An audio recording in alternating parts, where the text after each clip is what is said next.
ibihe 11 Dawudi yahuye nabyo. Cyambere kumupfobya mu muryango kumuhererezi bituma bamushora mu ishyamba, abandi babashize mu maposta aho bagaragara. Cyakabiri gutsinda Goliyati aho kugira ngo bihemberwe ahubwo agatotezwa. Bibiliya avuga ngo hari ibihe bitandatu Sawuli yashatse kwica Dawudi ariko ntiyamusha. Gatatu cyababaje Dawudi mu buzima bwiwe ni igihe aneshwa n'umuhungu we aramumenesha. Icyakane n'ibitutsi Shimeyi yamututse.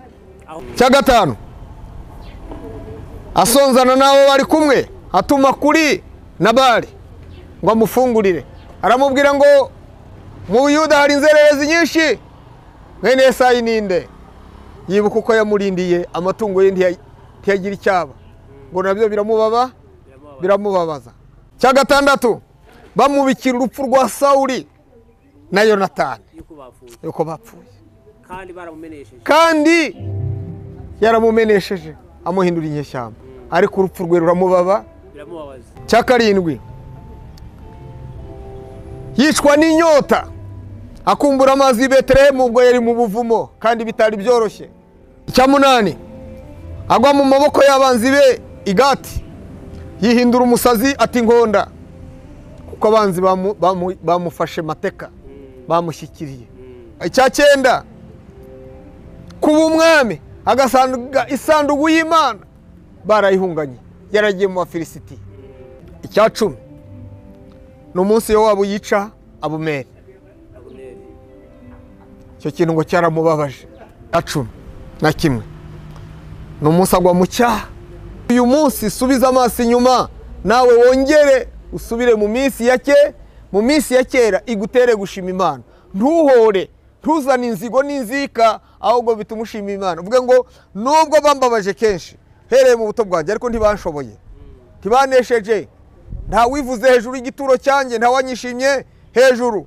Nubwo bahinze ku mugongo wanjye bakahaca impavu ndende bakazigira imiringoti, ariko ayo ni amateka y'ubuzima bwanjye atuma ntazibagirwa Imana yangiriye neza.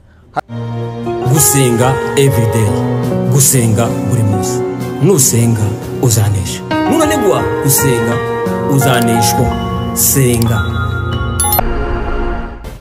Reka tugusuhuze inshuti ya Gusenga everyday, nizere ko umeze neza. Mu bisanzwe muri kumwe nanjye Imana Kiza Edouard, abari mu Rwanda turasutwa ngo Imana ibahe umugisha, abari mu Burundi Imana ibahe umugisha, abari muri Afrika mu mva Kirundi n'Ikinyarwanda n'Ikinyamurenge Imana ibahe umugisha kuko witamwe ibiganiro byacu, abari ku mugabane wa Amerika Imana ibahe umugisha, abari ku mugabane wa Asia Imana ibahe umugisha, abari ku mugabane w'Uburayi Imana ibahe umugisha, abari ku mugabane wa Australia Imana ibahe umugisha. Kubibona kuri kamera ya Gusenga everyday turi kumwe n'umushumba Habiyambere Gerard. Wa mushumba mahoro meza, Imana iguhumugisha cyane. Yego. Watangira usuhuza abantu bari imbere yawe, bari ku mpande zine zisaba n'abantu benshi cyane bari imbere yawe, watangira ubasuhuza.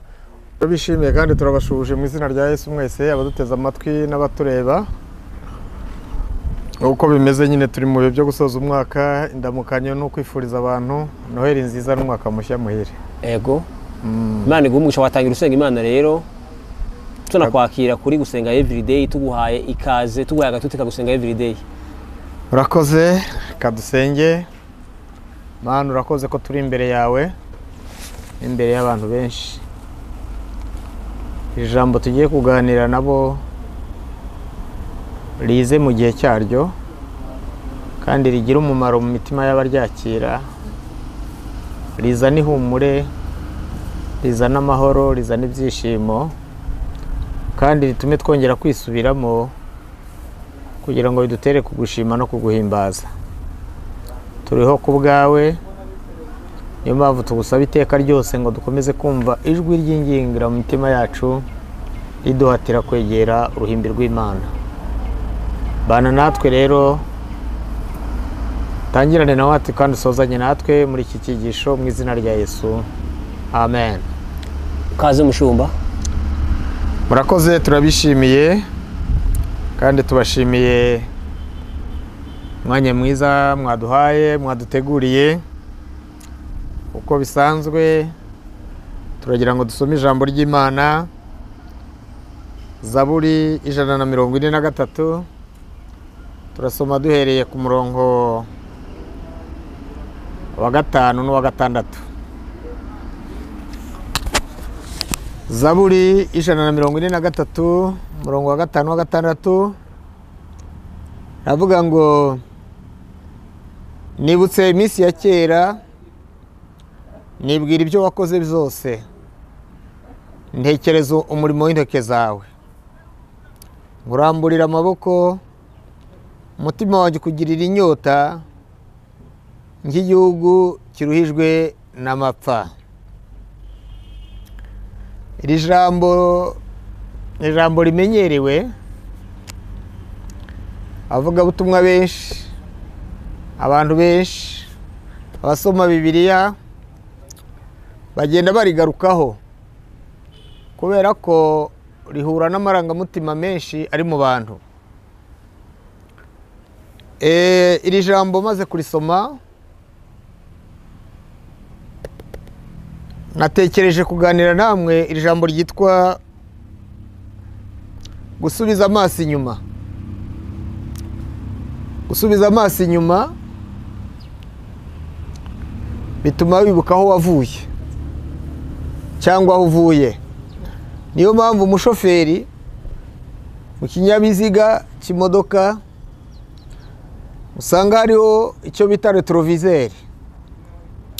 Iyo retroviseur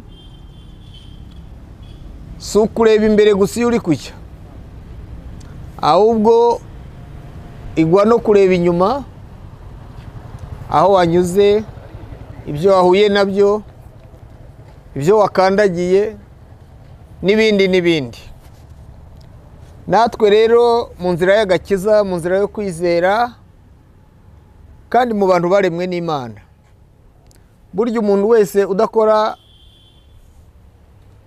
isubiza ry'amaso inyuma ashobora kuba ari umurwayi. Ashobora kuba ari umurwayi kubera ko mu buzima bw'umuntu tugenda tujya imbere, ariko hakabaho no gusubiza amaso inyuma kugira ngo ibyiringiro byacu cyangwa gukomera kwacu kugende gukomera, kugira imbaraga. Muri uku gusubiza amaso inyuma turasozesha ijambo rivuga ko iby'Imana igutekerezaho ni iby'igiciro. We ntushobora kubimenya uko umubyeyi atekerereza umwana atabizi. Umwana agenda abona gusa, umubyeyi agenda amugeza ku byo yatekereje no mu byo yagambiriye, keretse abuze ubushobozi cyangwa umwana amubereye ikinani. Ariko tekereza ko umubyeyi mwiza agenda atekerereza umwana iby'igiciro. N'Imana rero iradutekerereza, ndetse idutekerereza tutaranabaho, idutekerereza tutaranavuka. Ubuzima bwacu bwose igenda ibidutegurira, kubera ko turi mu isi ntitubura guhura n'ibibazo. Ariko ibyo bibazo ni ibibazo abantu bose bagenda bahura nabyo, kuko nibigaragaza isi. Isi ni ibibazo duhurirana nabyo, isi nibyo tugenda turwana nabyo, kandi wajya kugaruka ugasanga ni rusange. Ariko iri jambo tumaze gusoma hano yewe rifasha umutima wanjye cyane. Niyo mpamvu ngira ngo ndigusangize nawe mbere yuko dusoza uyu mwaka wa 2023. Ndagira ngo nawe ugire retroviseur nkuko maze kubikubwira, nguhe gusubiza amaso inyuma. Wibuke nubwo utajya kure, uhere mu itangira ry'uyu mwaka. None tugeze ku itariki 30 z'ukwezi kwa 12 mu mwaka wa 2023.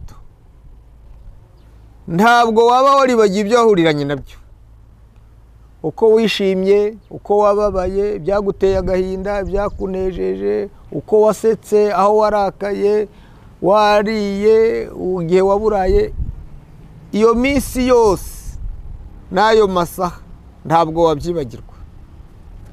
ni nayo mpamvu uyu mwanditsi yavuze ngo nibutse iby'iminsi ya kera, nibwira ibyo wakoze byose, tekereza umurimo w'intoke zawe. Mu kubitekereza ibyo bimbesha kukuramburira amaboko, umutima wanjye ukawongerwa gukumbura, ukibuka kugira neza kwawe. Ndetse agerageza ubwo atanga urugero avuga ngo nguko igihugu kiruhijwe n'amapfa. Byatumye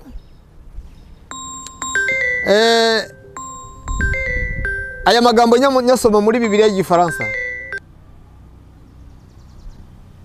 Byatumye amagambo nyasoma muri Bibiliya y'Igifaransa numva ndushijeho kuyumva cyane. Hano twasomye ngo nibutse iby'iminsi ya kera. Mu Gifaransa baravuga ngo je me souviens des jours d'autrefois. Wenda umuntu agenekereje yavuga ngo hari iminsi nibutse ingarukamo. Hari iminsi nibutse ingarukamo. Nawe undeze amatwi ndagira ngo iri jambo bibe ubutumwa bwawe. Wicaye utuje, uri wenyine cyangwa uri mu rugo, kandi iteka ryose umuntu agenda agirwa na meditation, gusubira mu bihe yagiye anyuramo. Hari iminsi nibutse, iyo minsi ngarukamo. Ishobora kuba ari iminsi yakubabaje, wababariyemo. Hari iminsi wanezererewemo, kuko iminsi igenda ihindagurika. Hari igihe unezerwa, hari n'igihe ubabara. Hari igihe wishima, hari igihe utishima. Ibyo ni ibintu bigenda bigaruka mu buzima bwa muntu. Uyu mwanditsi rero arongera aravuga ngo maze kwibuka iby'iyo minsi ya kera, cyangwa iyo minsi yongeye kungarukamo, nibwira ibyo wakoze, ntekereza imirimo y'intoke zawe. Mu Gifaransa rero nk'uko nari maze kubivuga, haravuga ngo je me souviens des jours d'autrefois, je médite sur toutes les œuvres. Imirimo yose bituma ngaruka ku mirimo yawe. Je médite sur toutes les œuvres. Bituma ngaruka ku mirimo yawe. Ahangaha ni ugutsindwa. Ni ukwerekana ko asanze nta mbaraga, nta bubasha, nta butwari, nta zindi mbaraga zari zimuri inyuma zimuhesheje kugera ku munsi ariho. Reka mbigarukeho, iminsi 365 ni myinshi y'ubuzima. Wararamye. Hari abakenyutse,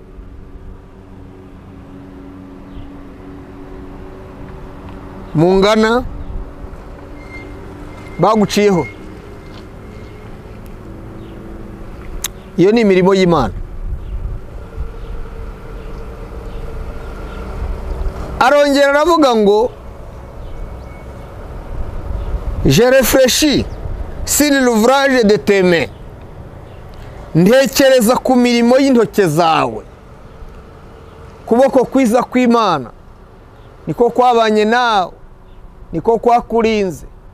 Uryamye usinziriye, uri mu modoka ugenda, uri mu bwato, wambuka za ruhurura, muri ibi biza byateye. Aho hose hagenda hatwigisha kumenya Imana. Niyo mpamvu uyu mwanditsi yavuze ngo ntekereza ku mirimo y'intoke zawe, bituma ndambura amaboko, ntega amaboko, nzamura amaboko,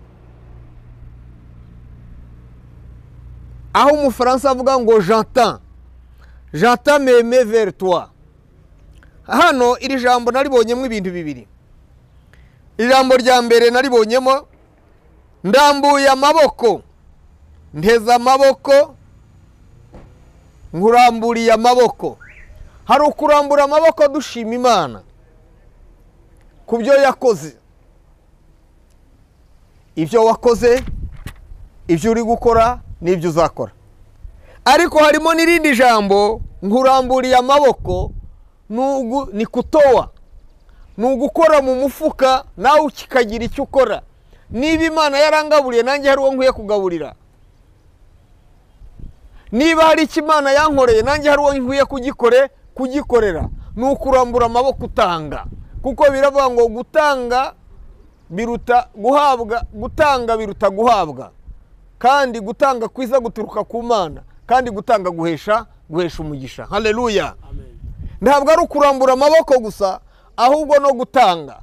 No kuvuga ngo muri iri soza ry'umwaka abantu benshi cyane mu nsengero na za kiliziya ubu buri wese ari gutegura ituro. Hari n'utajya mu rusengero, ariko ku ya mbere y'umwaka azajya mu rusengero ajyanye iki? Ajyanye ituro. Haleluya. Arambuye ukuboko, yibutse ineza y'Imana, yibutse imirimo y'Imana. Uriya ntazi gushima, ntazi kurambura ibiganza, ariko icyo yamenye nuko avuga ati yarandinze irandindira, yambaye kurya, yambaye nanjye reka njye mu rusengero gutanga ngiye gutanga ituro. Imana ishimwe cyane. Mon âme soupire, no kuvuga ngo ubugingo bwanjye, umutima wanjye urigwanditse, wigwanditse muri wowe, uranihira muri wowe, ukumbuye ineza yawe, wongeye gukumbura imirimo yawe, wongeye gutekereza kurindwa nawe kwawe, wongeye gutekereza kugirirwa neza na ndabyibutse. Imana ishimwe.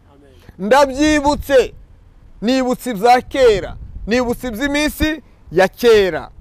Aravuga ngo kubw'ibyo rero ngo nk'uko ubutaka bwumye butegereza guhemburwa, ngo niko nanjye ntegereza gukomeza guhemburwa nawe. Comme une terre desséchée.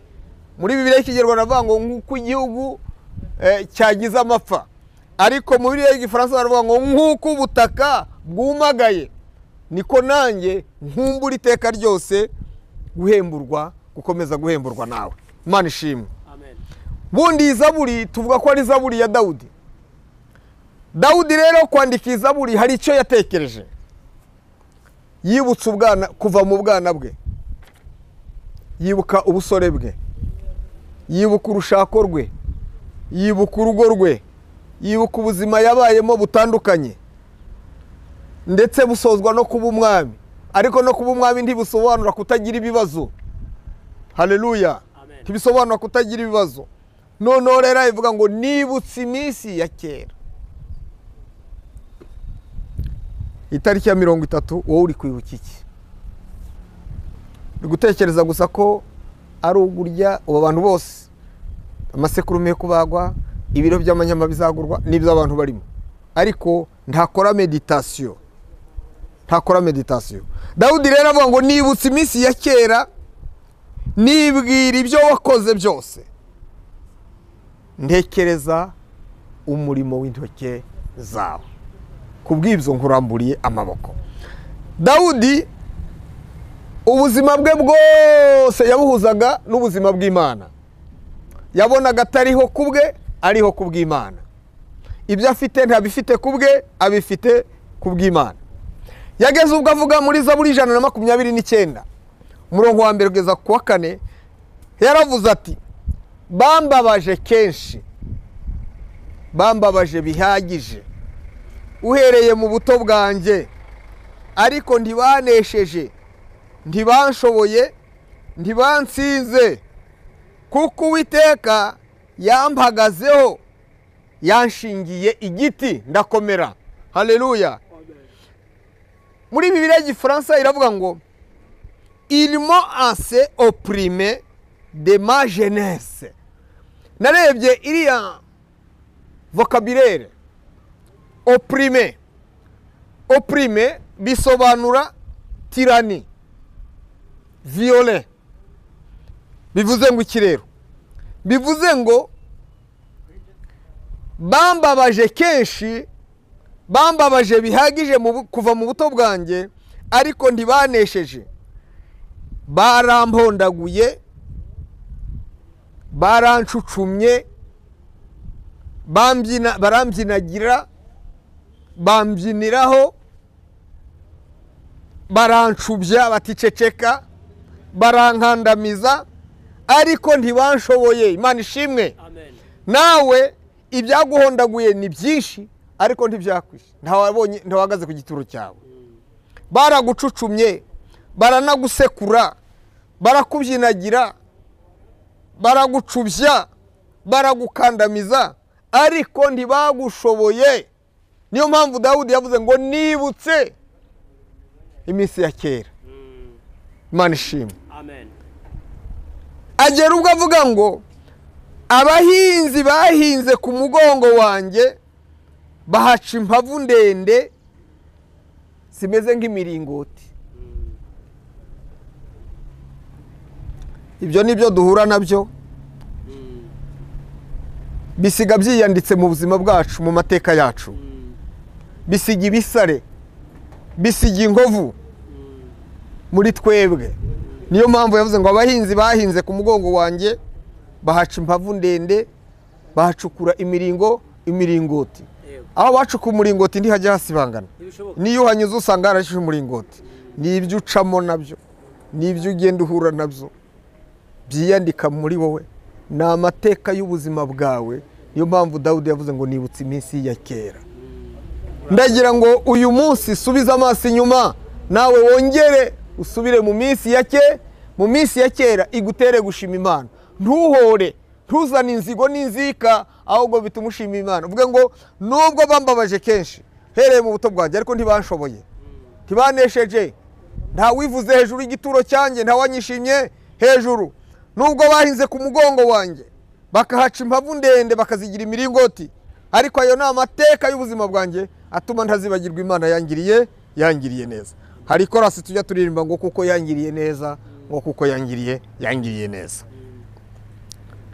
Hariho ibihe 11 Dawudi yahuye nabyo by'ubuzima bwiwe.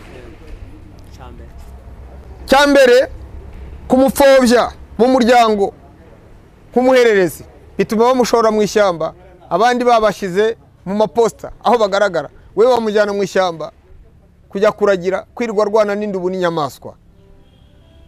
Ibyo yarabigendanaga ko kwari kumupfobya, ntabwo yigeze abyibagirwa. Nicyo cyatumye Imana imwimika, ngo yabwiye Samuel ngo nimumuhamagare, ngo amwimikira imbere ya bene se.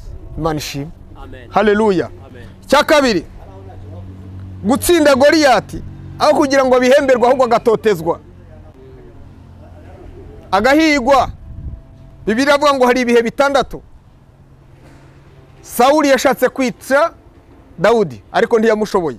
Mu cyimbo cyo kumuhemba amwitura gushaka kumwica inshuro 6. Ibyo nabyo byaramubabaje, bituma ahinduka inzererezi kugeza ubwo ahungira ajya kubinyeshyamba. Icya gatatu cyababaje Dawudi mu buzima bwiwe ni igihe aneshwa n'umuhungu we, aramumenesha.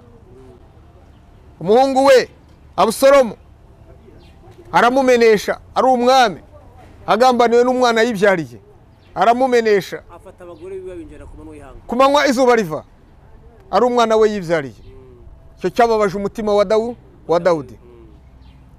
N'urupfu rwa Abusalomu bamubikiye ngo yapfuye, nabyo byongera igikomere. Haleluya. Haleluya. Yirengagije uko yamumenesheje, agasambanya abakase kumugaragara izuba riva, urupfu rwe rumubera ikindi gikomere cy'ubuzima. Icya kane n'ibitutsi Shimeyi yamututse, ahunga. To maraso yabo wishara kugarutse, to wagisaza cy'ikigomewe, to. Ariko ngo ajya gupfa, niyo mpamvu yabwiye Salomo, arambwira ati Shimeyi uriyo, wibuke ntugatume amanuka ajya kuzimu. afite imvi. cyo ni icya kane. cya gatanu, asonzana n'abo bari kumwe, atuma kuri Nabali ngo amufungurire, aramubwira ngo mu Buyuda hari inzererezi nyinshi, mwene Yesayi ninde? Yibuka uko yamurindiye amatungo ye ntiyagira icyaba, ngo nabyo biramubabaza, afata n'icyemezo cyo kwirwanirira. Ariko Imana ntiyabikunda. Haleluya, haleluya. Cya gatandatu, bamubikira urupfu rwa Sawuli na Yonatani yuko bapfuye, kandi yaramumenesheje amuhindura inyeshyamba, ariko urupfu rwe ruramubabaza. Ntukishimire urupfu rw'inshuti yawe, ntagapfe, ahubwo azarebe imirimo y'Imana. Rw'umwanzi wawe zumusabira kurama kugira ngo azarebe ibyiza Imana izagukorera, ibitangaza by'Imana kuri wowe. Cya karindwi, yicwa n'inyota akumbura amazi i Betelehemu ubwo yari mu buvumo, kandi bitari byoroshye. Betelehemu hari harafashwe n'Abafilisitiya, ariko ngo akumbura amazi yaho, ngo ariko abagabo batatu b'ingurumbanyi baravuga ati tugiye kukuzanira amazi. Bemera guhara amagara yabo, barayazana. Ntiyemera kuyanywa, aravuga ati nyanyoye nanyweye amaraso y'ingabo zanjye nabyakiza. Icya munani, agwa mu maboko y'abanzi be i Gati, yihindura umusazi ati nkonda, kuko abanzi bamufashe mateka, bamushyikiriye. Yihindura umusazi, arekura inkonda, bati po mudukura umusazi aho ngaho, ariko nabyo kibigikomere ku mutima, ntabwo yigeze abyibagirwa. Icya cyenda, kuba umwami agasanga isanduku y'Imana barayihunganye, yaragiye mu Bafilisiti, nabyo byaramubabaje cyane. Niyo mpamvu ngo itahuka yayibyiniye kugeza ubwo yambara ubusa. Icya cumi, ni umunsi Yowabu yica Abuneri. Icyo kintu ngo cyaramubabaje kugeza ubwo yabwiye Salomo ati Yowabu, inzira y'izajya ibe n'iya Shimeyi, nubwo yari umugabo w'ingabo ziwe. Cya cumi na kimwe, ni umunsi agwa mu cyaha, asambana na Betisheba muka Uriya, akanicisha Uriya. Byaramubabaje, biramubabaza.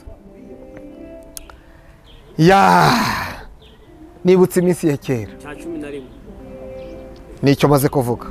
Umunsi agwa mu cyaha, asambana na Betisheba muka Uriya, kandi akagaruka akicisha Uriya. Niho yatakambaga avuga ati Mana, mama yambyariye mu cyaha, nkiza inyama y'umundu, nkiza amaraso, nkureho urubanza. Muri iri soza ry'umwaka, isengesho ryawe uri kwibuka n'abo wagiriye nabi, n'ibyaha wakoze urabigarukaho nabyo. Se kuko Imana itabigutsinzemo? Ubusambanyi bwawe bwa buri munsi, bwa buri manywa, se kutanduye sida kandi warasambanye bishoboka? Nibutse iminsi ya kera.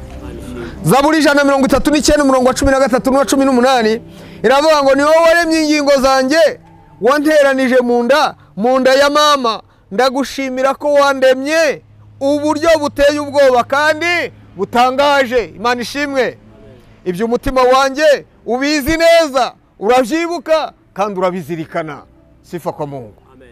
Umutima wanjye ubizi neza, ni wowe wandemye, waremye ingingo zanjye, wanteranije mu nda ya mama. Mbega igikanka cyanjye ntiwagihishwe, ubwo wandemaraga mu rwihisho, mu nganzo. Edouard, inganzo waremewemo, wacuriwemo, aho amagufwa yawe wabanje kuba amazi, ugenda utugufa udupiyesi baduteranya, aho niho nyiri inganzo yarare kukubumbira utarandema ndaraba urusoro mu nda ya mama nariho. Haleluya. Wari waranteguye. Nari ndi kuri kamera. Wari uri kuri kamera. Wandemanye ubwenge mu buryo butangaje. Ngiri rusoro amaso yawe yarandebaga. Mu gitabo cyawe handitsemo iminsi yanjye yategetswe utarabarwaho n'umwe. Nukuvuga ngo narabaho iminsi yanjye yari yarabazwe. Ntaraba urusoro mu nda ya mama iminsi yanjye yari yarabazwe yo kubaho. Nabayeho ntarabaho. Imana ishimwe. Umva iyo filozofi. Nabayeho ntarabaha kuko naremwe iminsi yanjye ibarwa ntarabaho. Nta n'umwe urabaho, nta n'isaha yo kubaho kwanjye irabaho, ariko nariho. Ibyo ntekerezaho bityo rero ni iby'igiciro cyinshi, umubare wabyo ni mwinshi, nabibara biruta umusenyi wo mu nyanja. Niyo nkangutse nsanga ukiri kumwe nanjye. Imana ishimwe. Amen. Bose uraryama ugasinzira, ugashyiraho abarinzi n'abazamu nabo bagasinzira, ugashyiraho na za kamera za sekirite n'ibindi, ukaryama ukagenda. Kukibucya ukumva ngo kanguka. Ukangurwa nande? Ni imbaraga zawe, ni ubwenge bwawe, ni ikoranabuhanga ryawe, ni imishandiko y'amafaranga, kandi wasinziriye watandukanye nayo.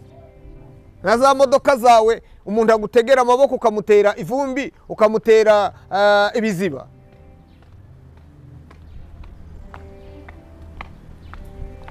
Iyo nkangutse nsanga tukiri kumwe.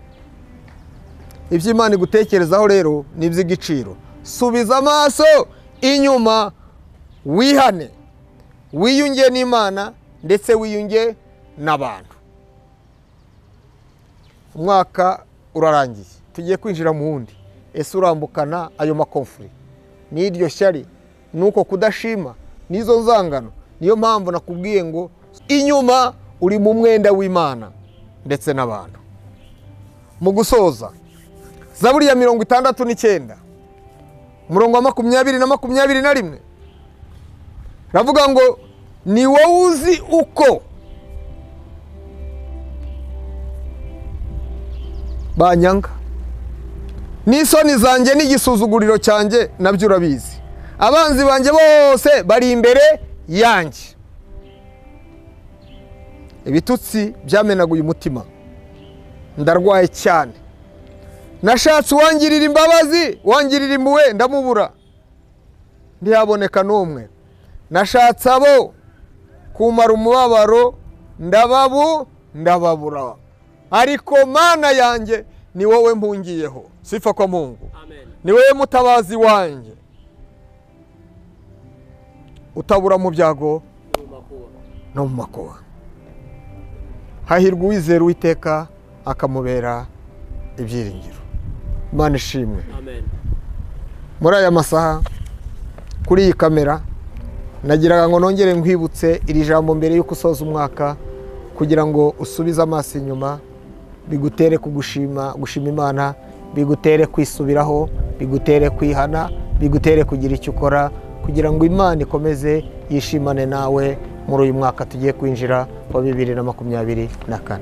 Imana iguhe umugisha, wowe unteze amatwi ukumva, kandi upfukame ngo usengere aho ugeze, kandi wemere intege nkeya zawe, Imana yongere ikugarukeho. Imana turagushimiye kubwira ijambo. Umwana w'umuntu aribagirwa, umwana w'umuntu ntagira umwanya wo gutekereza ibyo agezeho n'ibyo asingira n'ibyo agira ibye, ariko akibagirwa inyuma yiwe. Ndagushimiye kuko uturinda imbere ukaturindira n'inyuma. Niyo mpamvu tugusaba umutima ushima. Umwaka urarangiye turawushoje, twinjiye mu wundi mwaka, turagusaba amahoro, turagusaba kugubwa neza. Ntudukureho ijisho ryawe. Urakoze kuri kumwe natwe iminsi yose, mu izina rya Yesu. Amen. Reka ngushimire umushumba nkubwire ngo Imana iguhe umugisha. Reka dushimire umuntu yabanye natwe muri kiganiro Imana iguhe umugisha. Reka dushimire umukameramani wacu. Reka dushimire umuntu udufata ibiganiro byacu akabisharinga. Ushobora kuba ubwa mbere rwose turi gusenga every tugusohoka na subscribe cyangwa gukora sabone kugira ngo uzaze ubone inyigisho zacu bitakugoye. Mushumba wasoza utanga adresse yawe. aho tubarizwa turabarizwa mu karere ka Gasabo muri Gasanze. Telefone yacu ni 0788691813. Shalom, muzagira umwaka mushya muhire. Murakoze cyane, kiganiro utaha. Shalom shalom. Gusenga everyday, gusenga buri munsi. Nusenga uzanesha, nunanigwa gusenga uzaneshwa. Senga.